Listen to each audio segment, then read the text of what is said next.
Welcome back to the Weekend Warrior Show Recap Podcast. I'm Tyler from the Unemployed Architects. This week I'm going to be talking about my shows. This last weekend I played at Court Street Pub in Ottawa, Illinois on Friday. And then on Saturday I played down in Champaign at the Clark Bar. So Friday night, it was a 9 to midnight set. I used my in-ears again. It's like the maybe second or third time I've really used them. So that was little bit of an experiment, as it still is. I mean, I'm still kind of figuring it out, but this time I used a separate mixer for my in-ears and kind of pulled some of the high end out so it wasn't as piercing. And we had played at this place before. It was, last time I played completely solo. I did the one-man band thing. This time it was pretty much the same, except Lo was there as well. And it was a good show. I mean, I wouldn't say it's my favorite, that's for sure. I feel like people come to this bar kind of to pregame before they go to, whatever the next bar is down the road.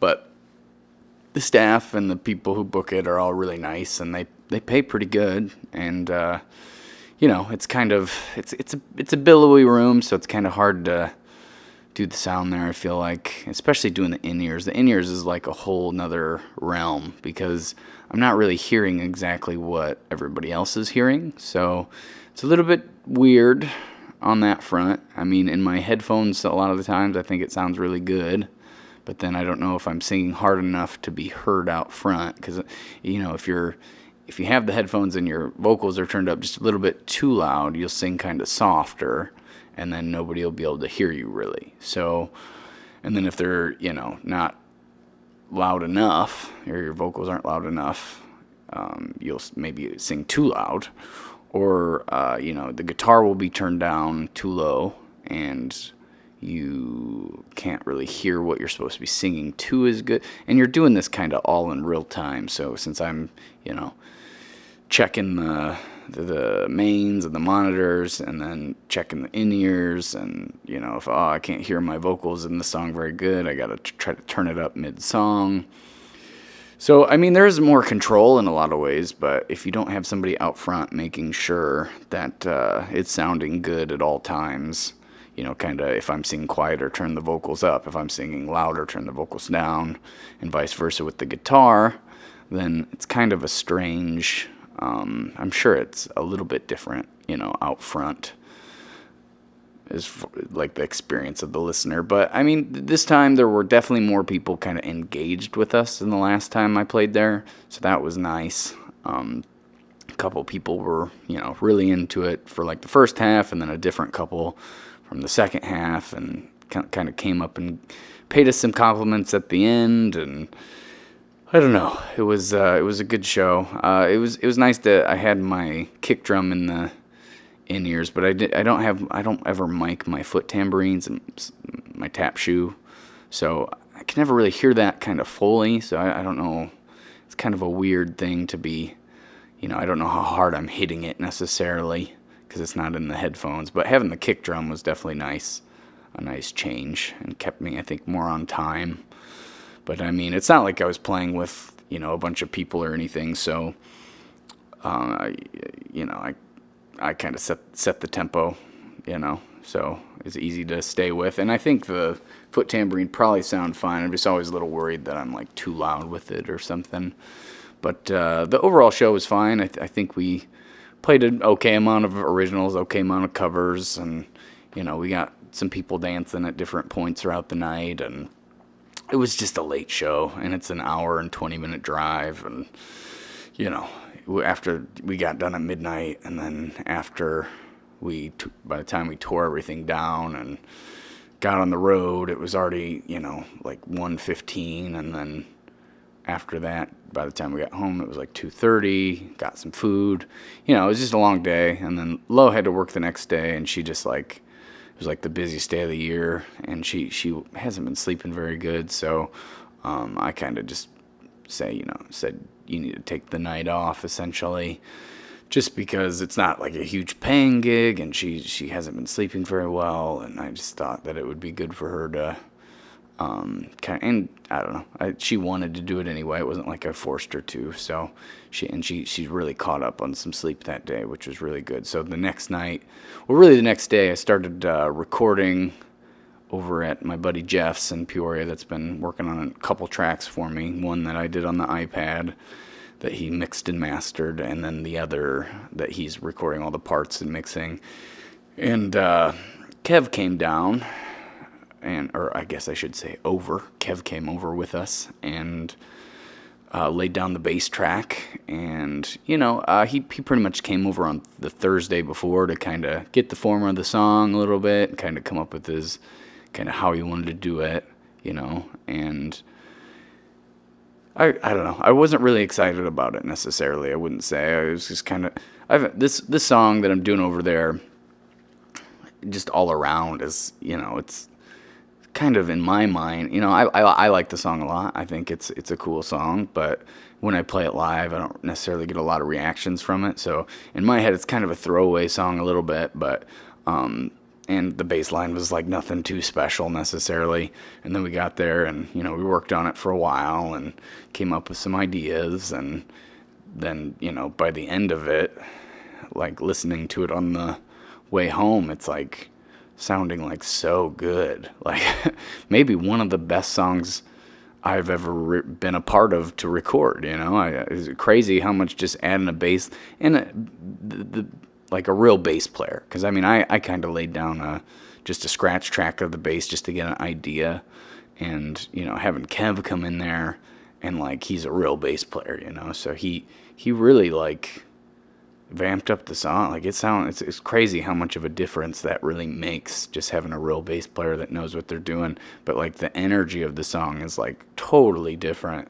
And then Jeff, he's really good at mixing, and he added some auxiliary instruments and some electric guitar, and it is just sounding really, really good. I got to do a little bit of work on the vocals, just mixing wise, and we got to add congas and backup vocals, so Lo will have to come in with Dave, but it is really sounding good. And like I said, it might be one of the best songs we've ever done, and that's just like a super pleasant surprise, because I wasn't really expecting a whole lot. So I don't know, I'm pretty excited about it. And then we finished the other one I've been working on the iPad, so that one should be out in a couple weeks.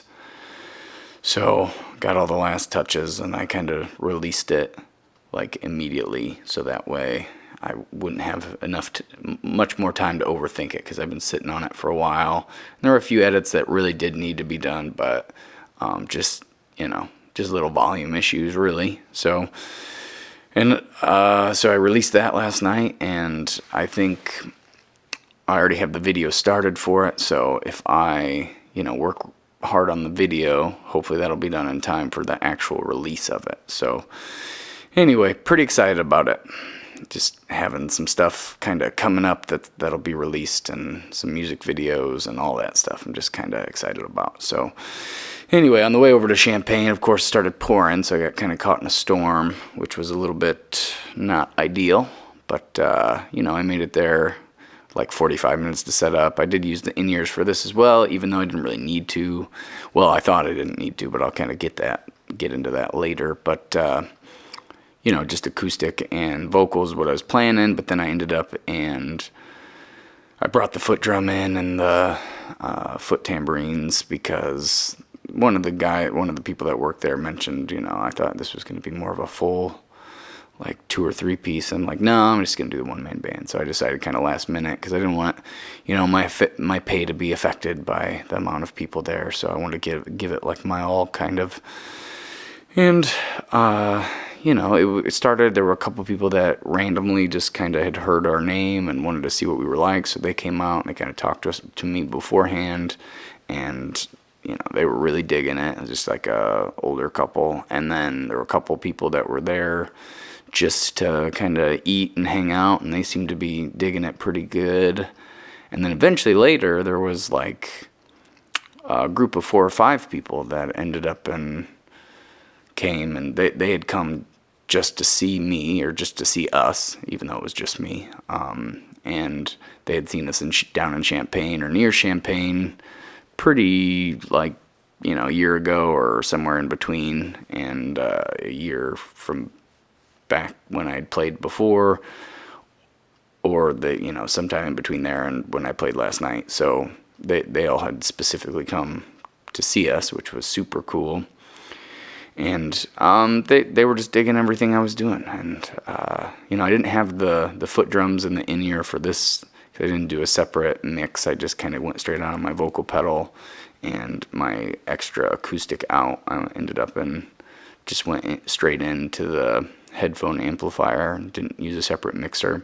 So I didn't have any kick drum or foot tambourines for this either. But I think it was fine. It's just kind of weird sometimes. I feel like I might get a little off time because I don't know how hard I'm really kicking the kick drum. So I don't know. I feel like I may be less connected to it, if that makes sense. But the people listening, they were into it, so it must have sounded okay.